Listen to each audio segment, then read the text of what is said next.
శుక్లాంబరధరం విష్ణుం శశివర్ణం చతుర్భుజం ప్రసన్నవదనం ధ్యాయేత్ సర్వవిఘ్నోపశాంతయే అగజానన పద్మార్కం గజానన మహార్నిశం అనేకదంతం భక్తానాం ఏకదంతం ఉపాస్మహే. ఓం గం గణపతయే నమః. ఓం శ్రీమాత్రే నమః. ఓం శ్రీ గురుభ్యోం నమః. మా ఆది ఆస్ట్రాలజీని చూస్తున్న మీ అందరికీ, అలాగే ఫారిన్ కంట్రీస్లో ఉంటూ నాకు ఫోన్ చేస్తూ నా చేత జాతకాలు చెప్పించుకున్నటువంటి మీ అందరికీ పేరు పేరున నా హృదయపూర్వక నమస్కారాలు. మనం ఇప్పుడు జూన్ 29 నుంచి జూలై 5వ తారీఖు వరకు కూడా ఆ వారం రోజులు గ్రహాల ప్రభావం తెలుసుకుందామండి. దానికంటే ముందర నా పేరు వాడరేవ్ ఆదినారాయణరావు శర్మ. నేను ACMA అండి, క్వాలిఫైడ్ కాస్ట్ అకౌంటెంట్. నేను CA అలాగో ICW కూడా అంతే, క్వాలిఫైడ్ కాస్ట్ అకౌంటెంట్. ACMA అంటారు, అసోసియేట్ మెంబర్షిప్ కూడా ఉంది. అంతేకాకుండా నేను MA ఆస్ట్రాలజీ కూడా చేశానండి. నేను ఫస్ట్ స్టార్టింగ్లో 2000లో చేశాను, 2001 అప్పుడు చేశాను అనుకోండి. సరే, ఏదేమైనా అవన్నీ పక్కకు పెడితే ముఖ్యంగా నేను నా ఫోన్ నెంబర్ గురించి చెప్తాను ఒకసారి. నా ఫోన్ నెంబర్ అండి, సెల్ నెంబరు 7075389589, 7075389589. మీ జాతకాలు చెప్పించుకోవాలనుకుంటే, లేదా మీకు ఏమైనా ప్రాబ్లమ్స్ ఉన్నా వాటి గురించి, అయితే మంచి మంచి ముహూర్తాలు పెట్టించుకోవాలన్నా నేను మా ఆది ఆస్ట్రాలజీని సంప్రదించండి. సందర్శించడం కష్టం అండి. సంప్రదిస్తే మేము తప్పకుండా నేను పరిష్కార మార్గాలు అవన్నీ సూచిస్తాను. అంతేకాకుండా నా వీడియోలు మీకు నచ్చితే లైక్ చేయండి, షేర్ చేయండి, సబ్స్క్రైబ్ చేయండి. మిథున రాశి వారికి రవి గురువులు రాశిలో ఉండడం వల్ల డేరింగ్ అండ్ యాక్షన్గా ప్రతి పనులను ముందంజలు ఉండేది చేస్తూనే ఉంటారు. తండ్రి గారికి ఆరోగ్యం చాలా బాగుంటుంది, డైనమిక్గా ఉంటారు. నాన్నగారు చాలా బాగుంటుందండి. రవి గురువులు విశేషమైన సంపదలు కలిగిస్తారు. ఈవెన్ దో రవి మీకు పాపి మ్యాలఫిక్ అయినా సరే గురువులు పక్కన ఉన్నారు కాబట్టి రవి గురువులు మంచి యోగాన్ని కలిగిస్తారు. ముఖ్యంగా రవి గురువులు మీ రాశికి మంచి వాళ్ళే కాదు, కానీ మంచి యోగానే ఇస్తారు.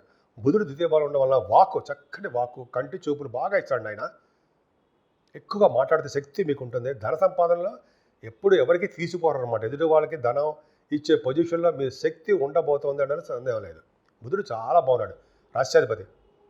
అలాగే పాటలు పాడే వాళ్ళకి, నృత్య కళాకారులకి, అలాగే యాంకరింగ్ చేసే వాళ్ళకి మంచి అవకాశాలు వస్తాయండి. కుజుడు ప్రభావం, చంద్ర కేతువులు అంటే కుజులు చంద్రమంగళ యోగంలో 30 తారీఖు 1 తారీఖు ఉండడం వల్ల మీరు భూములు, వాహనాలు కొనుక్కోవడానికి అవకాశం ఉందండి. అదే అపార్ట్మెంట్లు అనుకుందాం, అవి కొనుక్కోవడానికి అవకాశం ఉంది. కొంతమంది రియల్ ఎస్టేట్ రంగంలో దూసుకుపోతారు. తర్వాత ఏమో వాళ్ళ యొక్క ఫలితాలు వాళ్ళే చూసుకుంటారు, అద్భుతంగా ఉంటాయి. ఏదేమైనా కంఫర్టబుల్నెస్ తక్కువ అండి. విద్యలో ఆటంకాలు ఎదురవుతూ ఉంటాయి. అలాగే తల్లిగారికి ఆర్థిక పరిస్థితి, ఆరోగ్య పరిస్థితి కొద్దిగా చిన్నగా ఇబ్బందికరంగా ఉంటుంది. ఆవిడికి జాతక ప్రకారం ఆధారపడి ఉంటుంది అనుకోండి, మనమే భయపడాల్సిన అవసరం ఏం లేదు. ఏదైనా పుత్ర సంతాన యోగం కలగడానికి ఎక్కువ అవకాశాలు మీలో ఉన్నాయి. సంతాన యోగ్యత చాలా బాగుంది. అంతేకాకుండా మీ రాశి వారికి పంచమస్థ అంటే గురు ప్రభావం వల్ల సాహిత్య రంగం అనుసర సంగీతము, సాహిత్యం ఉంటాం కదా. ఇందాక సంగీతం గురించి చెప్పా. సాహిత్య రంగంలో ఉన్న వాళ్ళకి రచయితలుగా బాగా డబ్బులు సంపాదించుకుంటారు. వాళ్ళ పేరు ప్రఖ్యాతలు అద్భుతంగా ఉంటాయి. అదే కాకుండా స్టాక్ మార్కెట్లో కూడా దూసుకుపోతూ ఉంటారు. అంతే, వాళ్ళు కూడా ఎక్స్పీరియన్స్డ్ హ్యాండ్స్ అయి ఉండాలి. అలాగే ఇన్వెస్ట్మెంట్ చేసుకునే వాళ్ళకి బాగుంటుంది. నేను ఎవ్వరికి కూడా స్టాక్ మార్కెట్లో ఉండండి, చేయండి అని ఎవ్వరికీ నేను చెప్పను, నాకు అవసరం లేదు.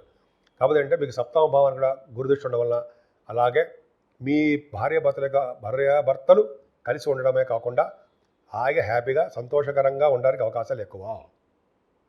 అంతేకాదండి, మీరు వ్యాపార అభివృద్ధి చాలా బాగుంటుంది.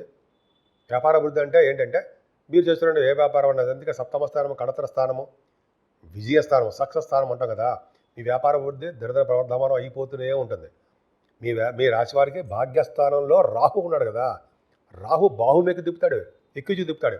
ఎందుకంటే కుంభరాశిలో, వాయుతత్వ రాశిలో రాహు ఉన్నాడంటే ఫ్లైట్లో తిరుగుతారు, ఎక్కువగా ఫ్లైట్లో తిరుగుతారు. అంటే ఇమ్మీడియట్గా కాదు, మీ జాతకాల రీత్యా 1.5 year ఉంటుంది రాహు ఉంటాడు. కాబట్టి 1.5 yearలో మీరు చక్కగా ఫ్లైట్లకి సరదాగా కాలక్షేపం చేస్తూ ఆ పుణ్యక్షేత్ర దర్శనాలు, కాశీ వంటి క్షేత్ర దర్శనాలు, అంటే జనరల్గా ఉద్యోగం కోసము, విద్య కోసము, విదేశ పర్యటనలు చాలా మీకు అనుకూలంగా రాహు మీకు ఒక రూట్ పాత్ ఏర్పాటు చేశాడు. మీదే ఆలస్యం.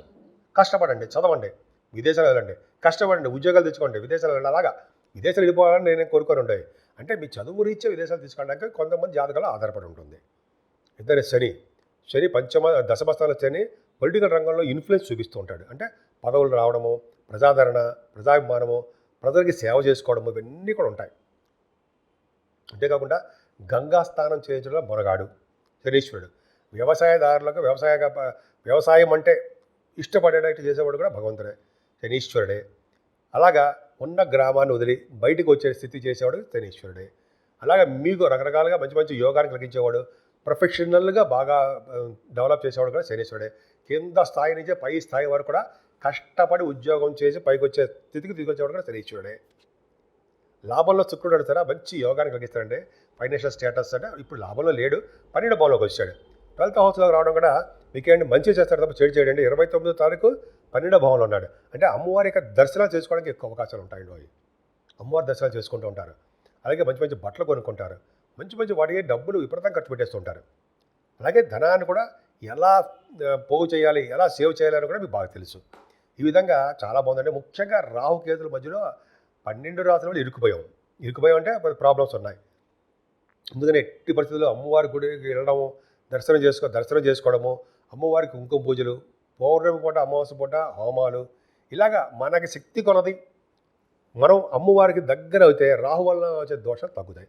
అలాగే గణపతి ఆరాధన, లక్ష్మీ గణపతి యొక్క పూజ, లక్ష్మీ గణపతి యొక్క హోమాలు అంటారు సరా, అవి డబ్బులు ఉన్న వాళ్ళు కదా కొద్దిగా ఫైనాన్షియల్ స్టేటస్ బాగుంటే చేయించుకుంటే కేతు వల్ల వచ్చే దోషాల పరిహారం అయిపోయి రియల్ ఎస్టేట్ రంగంలో దూసుకుపోతారు మీరు.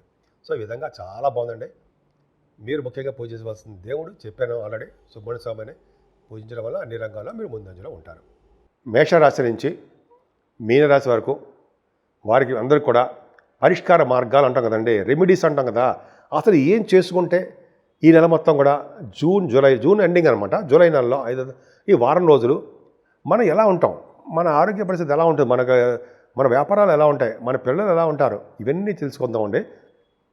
జనరల్గా ఈ ప్లానెట్స్ అన్నీ కూడా, గ్రహాలన్నీ కూడా తమ బాగా అంటే వాళ్ళు రాహుకేతుల మధ్యలో అంటే ఉండిపోవడం వల్ల వారు స్వతంత్రించి విపరీతమైన రాజయోగాలు కొంతమంది కొన్ని గ్రహాలు ఇవ్వలేకపోతుంటారు. ఈ రాహుకేతుల మధ్యలో ఉండిపోవడం వల్ల సర్పదోషం ఏర్పడిపోయింది.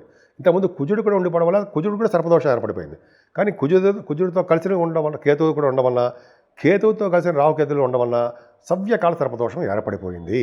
అయితే ఏంటయ్యా అంటే ఏం లేదండి, మనం ఈ భావాలను తప్పించంటే, ఈ సర్పదోషాలు తప్పించుకోవాలంటే మెయిన్ ఏంటంటే కాళహస్తి వెళ్ళి మనం పూజ చేసుకోవడమే. అది ఒకవేళ లేదనుకోండి, మనం అవకాశం ఉండదు, రాహుకేతులు అక్కడ చేయించుకోలేము.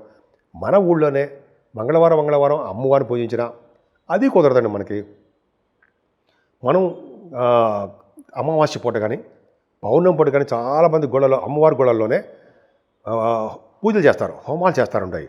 అలా చేయించుకోవడం వల్ల మంచి రాజయోగం కలుగుతుంది. అంటే రాహుకేతులలో వచ్చే దోషాలు పరిహారం అయిపోతూ ఉంటాయి. అది గొప్ప అదృష్టం ఉండే. ఆంజనేయ స్వామి కూడా పూజ చేస్తుంటారండి, హోమాలు కూడా చేస్తుంటారు చాలా గుళ్ళలో. అది చేయించుకున్నా సరే అద్భుతం ఇబ్బంది, శని వల్ల వచ్చే దోషాలు బ్రహ్మాండ పరిహారం అయిపోతూ ఉంటాయి. కేతు ఏంటి అప్పుడు కూడా ఇబ్బంది పెడుతూ ఉంటాడు. ఆయన మంచి వాటికి కూడా చిన్న ఇబ్బంది కలగడానికి అవకాశం ఉంటుంది. అందుకనే ఎవరైతే గణపతి ఆరాధన చేసి సుబ్రహ్మణ్య స్వామి పూజలు చేస్తూ ఉంటారో, అంటే పౌర్ణమి పూట కుదరపోయింది, వినాయకుడికి మనం దండ పెట్టుకోలేము, పౌర్ణమి పూట పైగా పౌర్ణమి తర్వాత రోజు వచ్చే చవితి పూట అందాం. పౌర్ణమి చవితి సంకటహర చతుర్థి అంటాం. ఆ రోజు గరిక స్వామివారికి సమర్పించిన మల్లె పువ్వులు వినాయకుడితో సమర్పిస్తే వాళ్ళు అద్భుతమైన ఫలితాలు ఉంటాయని చెప్పి అంటారు, సందేహం లేదు. అలాగే సుబ్రహ్మణ్య స్వామి ఆరాధన చేసుకున్న ముఖ్యంగా శివుడికి మల్లె పువ్వులతోటి, అలాగే తులసి దళాలతోటి, మారేడు దళాలతోటి ఎవరు పూజ చేస్తారో వాళ్ళ ఇంట్లో స్థిరమైన లక్ష్మి ఉండడమే కాకుండా సంపూర్ణమైన ఆరోగ్యవంతులుగా ఉంటారు అని తెలుస్తోంది. అంతేకాకుండా వెంకటేశ్వర స్వామి ఆరాధన చాలా ఇంపార్టెంట్. కలియుగంలో పూజించవలసిన దేవుడు ఎవరంటే వినాయకుడు, అమ్మవారు, అలాగే వెంకటేశ్వర స్వామియే. వెంకటేశ్వర స్వామి పూజ చేసుకోవడం వల్ల, ఆయన గుడి దగ్గర ధ్వజస్తంభం దగ్గర అఖండ దీపారాధన చేసుకోవడం వల్ల, స్వామివారికి తులసి మాల సమర్పించడం వల్ల, తులసి దళాలతో పూజ చేయడం వల్ల, స్వామివారికి మంచి అద్భుతమైన మల్లెపూలతో పూజ చేయడం వల్ల, మల్లెపూల దండ సమర్పించడం వల్ల, మారేడు దళాలతో కూడా పూజ చేయడం వల్ల స్థిరమైన లక్ష్మి ఇంట్లో ఉండడమే కాకుండా స్వామివారి యొక్క కరుణా కటాక్షాలు ఉండి తీరుతాయని సందేహం లేదు. సో ఆ విధంగా 12 రాశుల వాళ్ళకి మనం మనకి తగ్గట్టుగా మనకి భగవంతుడు ఇచ్చిన ప్రసాదంగా స్వీకరిస్తూ మనకి ఏ దేవుడు ఇష్టం ఉంటే ఆ దేవుడికి పూజ చేసుకుంటూ నిమగ్నమైపోయి భక్తి శ్రద్ధలతో చేస్తే ఆ పూజ ఫలిస్తుంది. ఈ విధంగా మీ అన్ని రాసుల వాళ్ళకి చాలా బాగుండాలని, అన్ని రంగాల్లో కూడా ముందంజలో ఉండాలని, ప్రతి శుభ విషయాలు వాటంతా అవే కలిసి వచ్చి మీరు ఆనందప్రదంగా ఉండాలని ఉంటారని కూడా నేను మనస్ఫూర్తిగా కోరుకుంటున్నాను.